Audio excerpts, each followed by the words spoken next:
Hi cellists, so this exercise alternates between forte 16th notes, which are tenuto and have an accent on the first of each group of four, with piano 8th notes, which are off the string.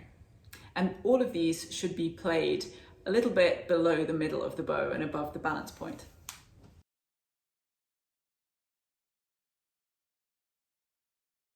So whenever we work on any of these bowing exercises, it's always good to consider what combination of contact point, bow weight and bow speed we want.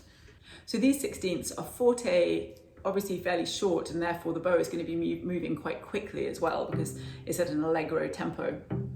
So as soon as we think about that combination, heavy bow and a fast bow, we want to be careful about not being too close to the bridge, because if we are close to the bridge trying to play with that fast, heavy bow, we're going to get a scratch. So if we move a little bit further away, we can avoid that scratch. If we're too close to the fingerboard, it starts to sound a bit woolly and not forte. So we really want to find the right contact point, the best contact point for the given bow weight and bow speed that we're using. And of course, all of these variables can change, so we can experiment with making slight alterations to each.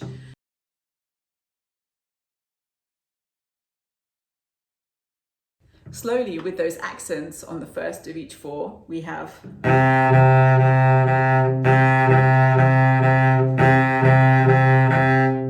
and hopefully what you can see that I'm doing is slightly stopping the bow for my slow practice before the first of each group of four to give my bow a chance to get that silent wiggle feeling where the string wiggles without making a sound before releasing horizontally. And that's what gives us the accent. So we have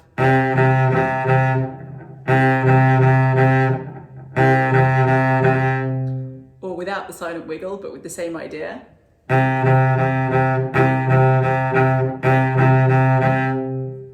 One other thing about these 16th notes is to be careful to have a very flat bow hair to the string. Especially be aware of this when you start the stroke and even when you're approaching the string right before you begin the 16th. So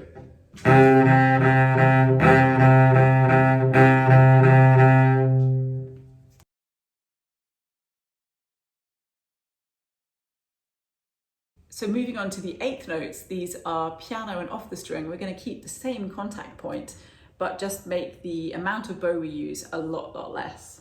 And that's what's going to allow them to sound piano.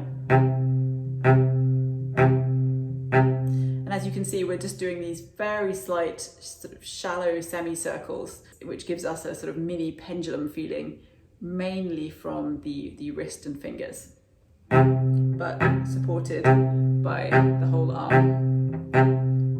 Right, so there's always going to be a little bit of motion throughout the whole arm.